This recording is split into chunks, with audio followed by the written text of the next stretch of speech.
Hello, welcome to Life Strategies with Nat for the Entrepreneurial Woman. I am your host, Natalia, aka Nat, and we have a super special episode for you today, episode 30, if you can believe it or not, and with the lovely Ling Agaran. And I am so pumped. Ling she was actually my beauty artist for my brand shoot earlier this year. And so I not only got to meet her face to face, but we just found we had so much in common, and I just can't wait to have her on here. So let me just see if she's watching. So just give me a sec. So Ling, if you are here, you can request to join because I can't seem to add you quite yet, but that's okay. Okay, so we are talking about no guts, no glory. And when Ling and I were talking about the title for this episode, we thought it's something that I've used before, but I just love it because there's so much that goes into that title, like no guts, no glory, because her and I have very, if you're on this entrepreneurial journey, or even if you're just going through life has moments where you need to just do it. Like, forget the fear, forget the excuses, forget about what people are going to say. Just forget it and just do it and see what happens. And that's... Sorry, I'm just reading a link, a message here. Okay, so that was from Ling. She said she's on her way. So... you're going to have times in your life you have transition points. Life is all about transition points. It's about different chapters. And that's really what this show is all about. It's giving you strategies that you can use to reduce overwhelm, eliminate confusion, eliminate the overwhelm during these transition periods of your life, of your business. And I see Ling's here. So let me just see if I can bring her on. And I'm just going to add her here because I know that I just added her. So we'll just see what's happening here. But yeah, so her and I both adopt this no guts, no glory kind of mentality. And it's something that you just kind of have to step into. Hey, Ling! I can see her coming on. She's a bit frozen.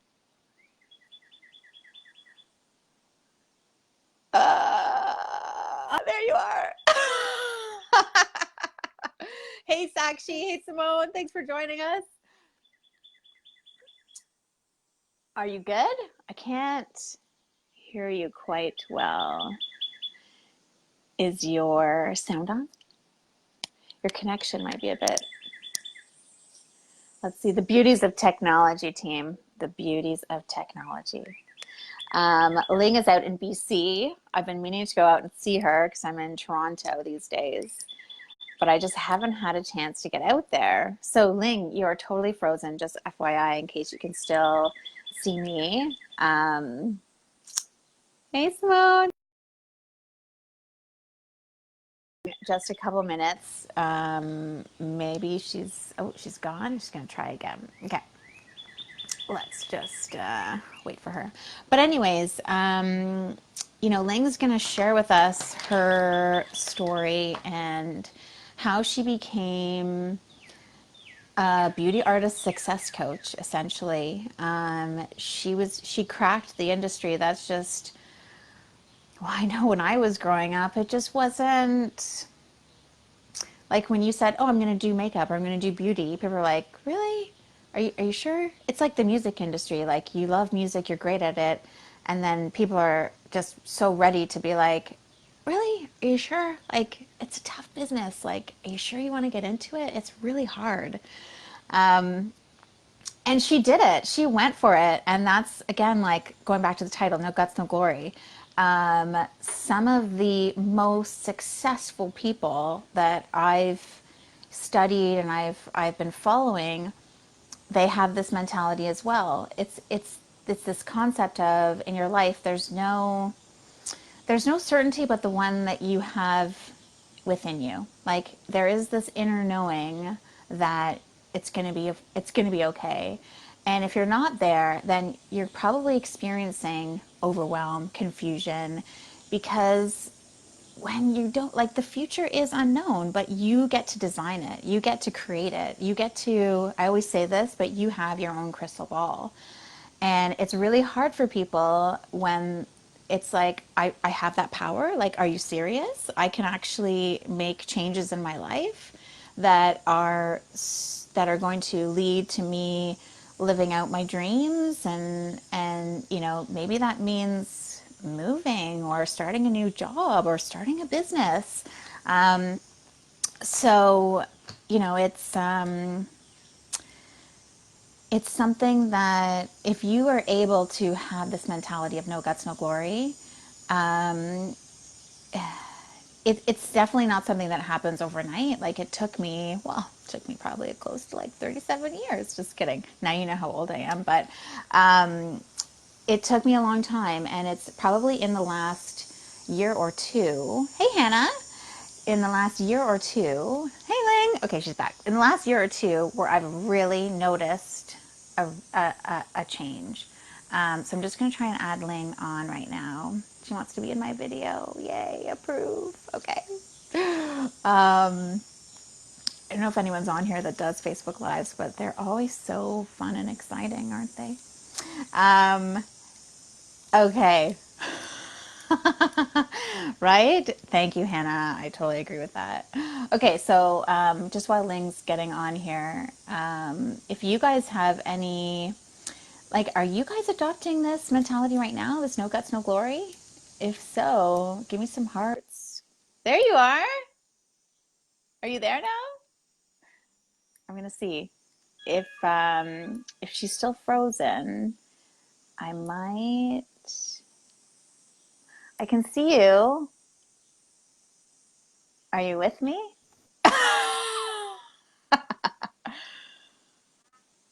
Hi. Can you hear me? No. Oh no. Should we do a different day? Oh no. This is terrible. Now we're just doing sign language. So is it your volume? I'm talking, testing one, two, three. You know, we do test these things. You got it? Okay, nice. I can hear you. Okay, I can't, it's really hard to hear you. I don't know if it's the connection or maybe try again. No? Oh, she's gone again. Oh, I'm so bummed because Ling is the best. She is hilarious. But just while she's going to come on, because I was really going to ask her a few things around, you know, what made her pursue the beauty industry, something that is so difficult to get into, just like the music industry, like I was saying. And I know for me, I know when I left corporate, I had a lot of those kinds of, I don't want to say judgments, because I don't really like that word, but a lot of, what are you doing? Like, are you having a breakdown? And maybe I was. It was, we joke about, you know, midlife crisis and all this other stuff. But, you know, really, oh, that's okay, Ling. Hey, Victoria. Hey, Vicky. Vicky was my roommate in Guelph. It's okay, Ling. We'll do it a different day. I'm just going to kind of maybe share my story, and then I don't know. We'll have to bring you on another day. But I was going to say, and maybe you can interact, Ling, and keep trying. But just going to try her one more time. But I know when I left corporate, everyone was shocked. Like I was shocked. It was something that I never thought that I would do. I thought that I was going to be at that company forever, and I was going to climb my way up the ladder until I just started not to feel good. Like personally, my health was starting to suffer. I just felt like the life had been sucked out of me, and maybe you guys have heard me talking about this before. But there was something to be. There was this huge sense of relief when I walked into my boss's office, and I was like, you know what? I need some time off. And at that point, I wasn't even really sure that I was going to leave corporate. I just knew I needed a timeout. I knew I needed to reconnect and like reconnect mind, body, soul. I was missing that mind, body, soul connection because I was just kind of going along this path that I was always kind of just going on. And it was, it got to be really difficult at the end. Only because I myself wasn't feeling good. It had nothing to do with anything else, but I personally just needed more. Oh, Simone, that's awesome. Everyone thought I'm probably still thinks I'm crazy. Yeah, and like, who cares? Like, let them think that. And, that took me, like, I was a huge people pleaser. That took me a long time to get over. And it's something that I still work at every day. Like, this is all a process, this is all a journey.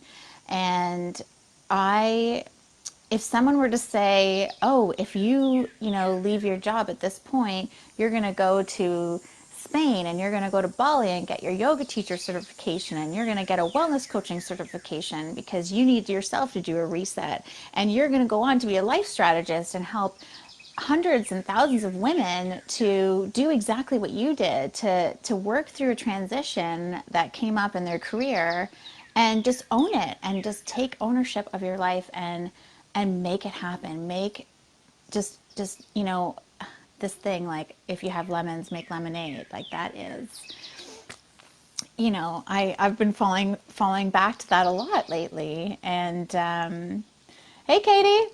And so that the struggle, I think, to leave corporate, like, the struggle is real. And honestly, this may sound a bit odd, but I wish you so much struggle, because it's the struggle that really gets you through. There's always light at the end of the tunnel. There's always light with every struggle that we have, even though it may not seem like it at the time. Like, when I was back doing my MBA and my CPA while working full time, I was like, OMG. Katie, I think you can relate, because you're balancing family and school and work and just summer and just all of it. I mean, as women, we have a ton, and we have so much opportunity, and it's never been such a great time to be a female entrepreneur, to be able to, work and have kids and but we have to do it in a way where we are not sacrificing, or it's not at the detriment to our own health. And a lot of the time, it's us that are standing in our own way. Coming out of our comfort zone is tough in the beginning, chaotic in the middle, and awesome in the end. Absolutely. And sorry, I'm just going to expand that, because in the end, it shows us a whole new world. So we must not be afraid to expand ourselves, to step out of our comfort zone. That's where the joy and adventure lie. 100%. And I'm sure if Ling were here, she would absolutely agree with you. And I was going to ask her, Ling, I'm not sure I think you're still there, but if you had like one nugget that you could share of how you kind of like, how the struggle was real, but you got to persevere anyway, drop it in the comment. But if not, we're going to have you back, so don't worry. Because, in my mind, the top 3 strategies that I would leave you guys with, in terms of just having no guts, no glory, and really just letting go of everything that you feel is stopping you. If you feel unsure, explore it. If you feel sad, explore it. If you feel excited, explore it. It's those negative, icky feelings, those when we have to step into our power the most. Because it's during change, it's during transition, when things are not easy, things are unknown. And we have to tap into this superpower, I'm going to say, that And Tony Robbins talks about this all the time. He's like, if you want momentum, if you want progress, you got to have certainty. You got to know why you're doing anything. That's what Oprah says, and I just love that. I use that all the time. You got to know why you're doing anything and why you're anywhere, because that's living on purpose. That's being purposeful with your time. You prioritize what you make time for, and you make time for what you prioritize. So if you're at a point where you're like, I wish I was further, or I'm not seeing the results in my business, just walk away, step back for a second, and stop, dwelling on the fact that you're not where you want to be, and start looking at, okay, well, what are you doing that's not working? What can you do differently going forward? How do I need to be better? Who do I need to become? If you want to be a teacher, well, you're knowledgeable, you're patient, um, you're encouraging, you're inspiring, you're methodical in how you teach with things, you're flexible, and it all starts with you. So if you think about, if you're at a point right now where you're like, oh my gosh, if I don't if I don't do this now, I'm never going to do it. Ask yourself what's stopping you. Like, play both scenarios. Play the comfort, safe, play it out, because you know exactly how it's going to end up. You're going to feel the exact same way. Maybe a little worse, maybe a tiny bit better, but probably just going to stay the same. When I was doing my CPA, we would always call that the status quo option, which was something you had to explore, but it was something that you never went with. I shouldn't say never, because sometimes it does make sense to stay, but that's like from a business perspective. But the likelihood is, if it's not working in life or in business, something's got to change, something's got to give, and you got to be open to that. And the other the other option is to come up with alternatives. Come up with alternatives that align to your mission, align to your values, align to your goals. And that is how you can ensure that your needs are being met, but that also you are working towards what you want, which is what anybody wants. We want to feel better. We want to be the best. We want to do everything that we want to do, and we want to have everything that we want to have, but it starts with us first. And oh, Sakshi's saying, fear is a reaction, courage is a decision. I love that. Unnecessary fear of making a wrong decision is a major stumbling block to good decision. Yep. I totally agree with that. There's something I was gonna say, but I can't. Oh, fear is either face everything and run, or hey, Joanne, or oh, this is gonna bother me. I'm gonna have to find it. Face everything and run, or face everything and rise. I'm choosing to rise. What are you choosing to do? So I hope that you're choosing to rise. If you are, give me some love, give me some hearts. And I think I'm going to end it there, because it was, sorry that we didn't get to see Ling. She will definitely be back. I've been on her lives before, and she's just the best, and sorry that the connection wasn't able to work, but I got to share a little bit about myself. So thank you so much for watching, and we will talk to you soon. Have a great day. Bye, everybody.